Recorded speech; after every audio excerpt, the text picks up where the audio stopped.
Bonjour tout le monde et bienvenue dans cette nouvelle vidéo qui est la suite de la précédente où nous avons appris comment effectuer différentes opérations dans les cellules SL. Alors, dans les trois méthodes que je vous ai montrées la dernière fois pour effectuer une somme mathématique, la dernière qui est la combinaison de alt et de égal, l'utilisation, pour utiliser cette méthode-là, il faut qu'une règle soit respectée. Il y a une exception, il y a un seul cas dans lequel vous ne pourrez pas utiliser cette forme sans effectuer un ajustement préalable. Je vais copier les valeurs qui sont censées être créées. Je m'assure qu'il n'y a pas de formule. Puisqu'il n'y a pas de formule, je vais faire copier-coller. Copier-coller. Je colle à partir de là. Et je vais faire la somme. Je vous ai dit, il faut faire alt égal. Et donc, chaque fois quand vous faites alt égal, vous allez voir toutes les cellules qui seront prises en compte dans votre somme sont sélectionnées automatiquement. Si c'est les bonnes cellules qui sont prises en compte, je fais égal. Donc, j'ai 554 550, 554 500. Mais qu'arriverait-il si, par hasard, entre 15 000 et 50 000, il y avait un décalage, c'est-à-dire la cellule F24 est vide. Alors, donc si je fais alt égal et que je valide, j'aurai 429 500 alors que mon total devrait être 554 500. Qu'est-ce qui s'est passé? Lorsque je clique sur la somme et que je vérifie les valeurs qui sont prises en compte, je vois que mes valeurs des cellules F22 et F23 n'ont pas été prises en compte. Pourquoi? Parce que il y a une cellule vide entre F23 et F25. La cellule F24 est vide. Donc, pour utiliser la combinaison alt égal, je ne dois pas avoir de cellules vides dans mon total. Mais est-ce que cela m'empêche d'utiliser la combinaison alt égal? Non. Première possibilité, pour utiliser alt et égal, je vais supprimer la ligne 24. Donc, pour supprimer une ligne dans SL, il faut sélectionner la ligne, faire un clic droit et sélectionner supprimer. La ligne est supprimée. Une fois que ma ligne est supprimée, je peux donc désormais faire alt égal et je vois que ça prend, puisqu'il n'y a plus de cellules vides, ça prend en compte l'ensemble des cellules et je fais égal, j'ai le total. Mais que se passerait-il si dans les colonnes A, B, C, D et E, il y avait des valeurs? S'il y a des valeurs dans ces cellules-là, par exemple 6500, 5000, si j'avais des valeurs et que je supprime la ligne 24, les valeurs qui sont dans ces cellules-là aussi vont partir. Et ça va, si c'est une base de données, ça va fausser l'ensemble de mes opérations. Donc, je vais pas supprimer la ligne, je vais quand même utiliser la combinaison alt plus égal. Je vois bien que ma formule prend de la cellule 22, de la cellule F25 à la cellule F28, mais je veux qu'il le prenne à partir de la cellule F22 jusqu'à F25. Donc, je viens juste changer la référence de la cellule de début. Au lieu que ce soit F25, je lui dis non, commence plutôt par F22. Et là, je vois que ça sélectionne bien mon total à partir de F22. Et quand je fais égal, j'ai bien les 554 500. Ça, c'était un rappel, une correction par rapport à ce que nous avons vu la dernière fois. Maintenant, revenons à notre application de ce jour où nous voulons calculer le pourcentage de variation entre les dépenses d'exercice 2022 et 2023. Moi, en tant que contrôleur de gestion, par exemple, je vais voir quels sont les postes qui ont connu une forte augmentation entre ces deux exercices. Je peux décider de calculer d'abord la variation en valeur absolue. Donc, je vais mettre variation. Et ma variation, ce n'est rien d'autre que la différence entre la valeur de 2023 et la valeur de 2022. Donc, pour déterminer cette variation, je mets égal. Je clique sur la cellule de 2023, je fais moins la cellule de 2022.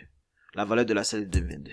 Et quand je fais égal, je me dis, OK, mes achats de marchandises ont augmenté de 50 000 au cours de l'exercice 2023. Mais est-ce que j'ai besoin de refaire encore la différence 2023 et 2022 au niveau de l'amortissement, faire la différence pour chacun des postes? Non, c'est la raison pour laquelle nous avons dit, lorsqu'on a Excel, on jette sa machine à calculer dans la poubelle et on utilise Excel pour faire les variations. Et donc, je vais répéter la formule que j'ai posée précédemment au niveau de l'achat de marchandises. Je vais la répéter sur l'ensemble des autres lignes. Donc, je reste dans la colonne, dans la cellule O8 Et à partir de là, je tire avec la petite flèche noire et je répète la formule de la première cellule sur l'ensemble des autres cellules. Et voilà, ça me montre la variation au niveau de l'ensemble de mes éléments. Je peux, pour interpréter, dire, ok, mes achats de marchandises ont augmenté de 50 000, mes frais d'assurance ont augmenté de 28 000, l'entretien et réparation, pardon, les assurances ont diminué de 28 000, l'entretien et réparation a diminué de 111 000, les honoraires ont diminué de 137 000, mes salaires ont augmenté de 210 000. Ça, c'est comment je calcule la variation en valeur absolue. Je peux calculer la variation en valeur relative, mais en fait, l'indicateur qui est plus pertinent pour moi, c'est la variation en valeur relative. Donc, que je vais appeler pourcentage de variation. Pourcentage de variation. Et vous allez voir que lorsque j'écris pourcentage de variation, moi, je veux avoir mon pourcentage de variation dans la colonne P. Mais puisque le test est plus long que la largeur de la colonne P, j'ai un décalage de pourcentage de variation qui va sur la colonne, Q. J'ai plusieurs possibilités pour régler la question pour que pourcentage de variation reste uniquement dans la cellule P7. Ouais, P7. Alors, première possibilité, je viens en haut complètement au niveau de là où est écrit le nom de la cellule ici. Donc, je reste au début de la ligne. Il y a une flèche qui va apparaître en indiquant les directions vers la gauche et la droite. Je fais un double clic là-dessus. Et là, ça augmente automatiquement la largeur de la colonne P. Première possibilité.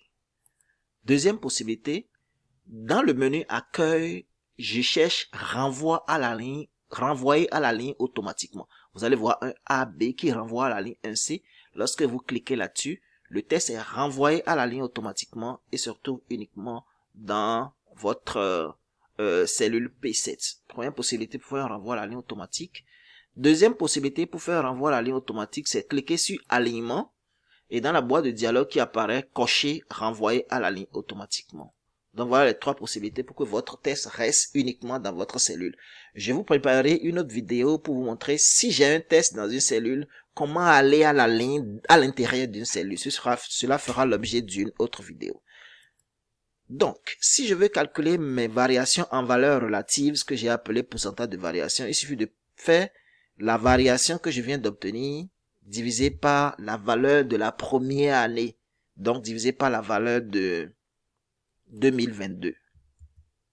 Donc, j'ai 0,1041 667. C'est pas pertinent pour moi. Je veux le voir en pourcentage.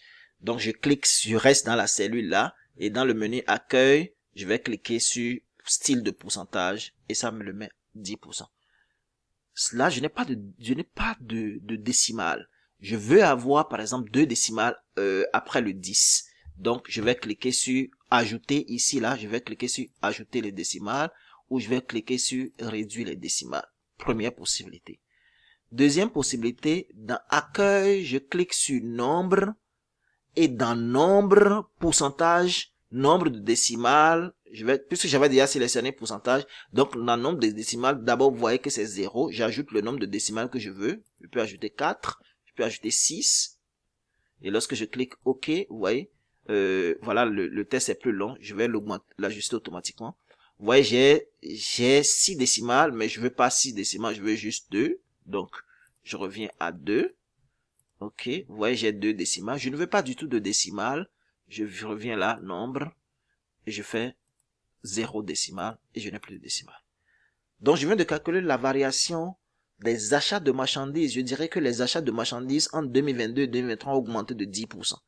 Et je répète la formule sur les autres lignes. Voilà. Donc, voilà un peu comment vous pouvez calculer le pourcentage de variation. Je vais vous montrer une dernière chose avant de finir cette vidéo. C'est que je veux déterminer automatiquement le total des dépenses entre le total des dépenses de 2022 et le total des dépenses de 2023. Donc, je mets ici total.